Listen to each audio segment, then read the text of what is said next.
নমস্কার বন্ধুরা, welcome to my channel. আমার চ্যানেলে রয়েছে ঘরোয়া পদ্ধতিতে বিভিন্ন সুস্বাদু রান্নার রেসিপি। এই রেসিপি পছন্দ হলে লাইক করবেন, শেয়ার করবেন, সাবস্ক্রাইব করবেন। আজকের রেসিপি হলো ঘরোয়া পদ্ধতিতে ভেজ চাউমিন। এই চাউমিনের জন্য আমি নিয়েছি বাদাম, সয়াবিন বড়ি, কপি, বিন, গাজর, বিট।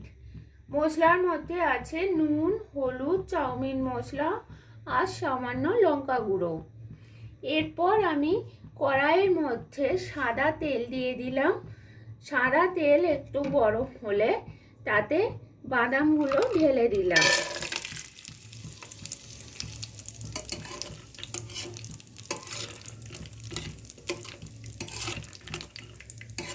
বাদামগুলো নেড়ে একটু ভাজা ভাজা হলে তার মধ্যে আমি দিয়ে দেব সয়াবিন বড়িগুলো।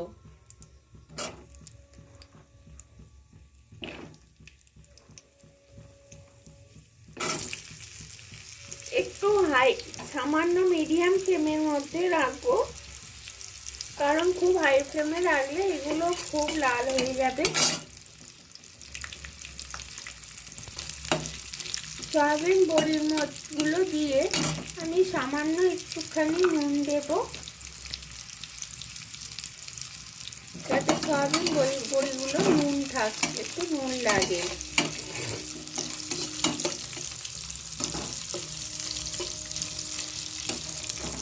এরপর আমি সবজিগুলো দিয়ে দিলাম কড়াইয়ের মধ্যে।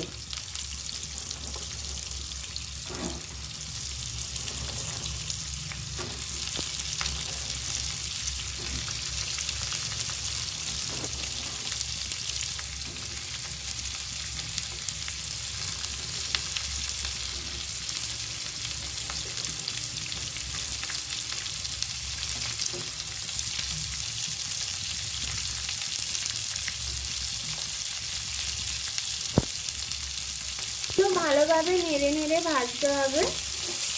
একটুখানি ভাজা ভাজা না হলে স্বাদটা ভালো হবে না। ভাজার সময় একটু নুন দিলাম।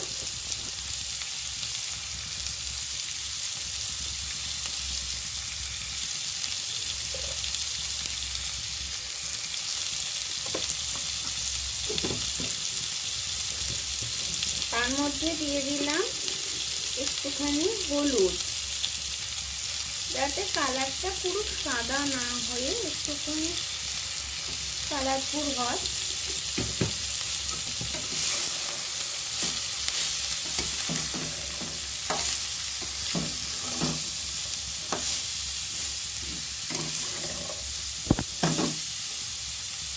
নাড়তে নাড়তে এটা ভালোভাবেই ভাজা হয়ে এসছে। এটা যখন আরেকটু ভালোভাবে ভাজা হয়ে যাবে তখন আমরা এর মধ্যে চাউটা দিয়ে দেব, দিয়ে নাড়তে থাকবো। পুরা এবারে এটা বেশ ভালো ভাজা হয়ে গেছে। এবারে এর মধ্যে আমি আস্তে আস্তে চাউটা দিয়ে দেব।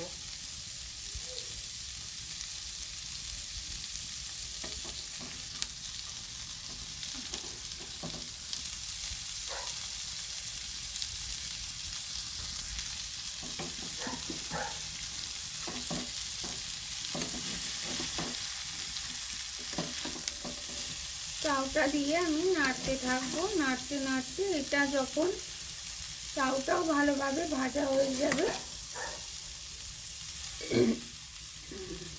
তখন আমরা নামাবো। এখন চাউটা সবে দিয়েছি, এরকমভাবে নাড়তে থাকতে হবে যাতে এটা জড়িয়ে না যায়।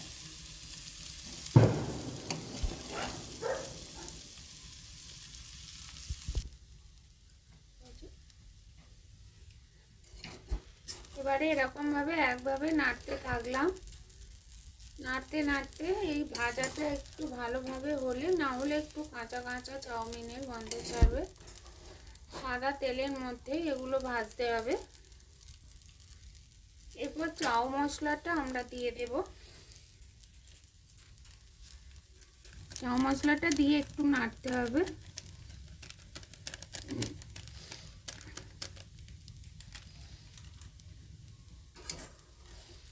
মশলাটা দিয়ে পুরো জিনিসটাকে একটু ভালো করে নেড়ে নেব, যাতে মশলাটা সমস্ত জায়গাটা ঠিকঠাক মতো পড়ে।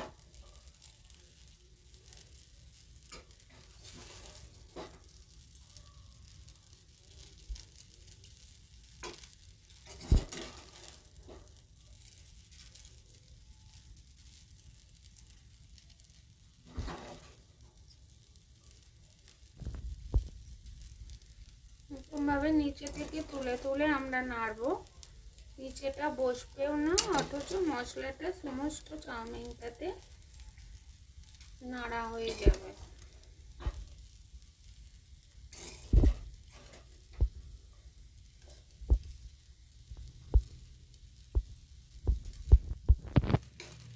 এবং বেশিক্ষণ নাড়লে একটা কালারফুল দেখতেও হবে, কালারটা ভালো মতো আসবে।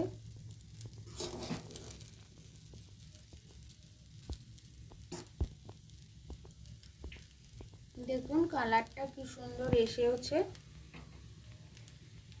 সবজিগুলো ভালোভাবে ভাজা হয়ে গেছিল বলে দেখতে ভালো হয়েছে। এরপর আমরা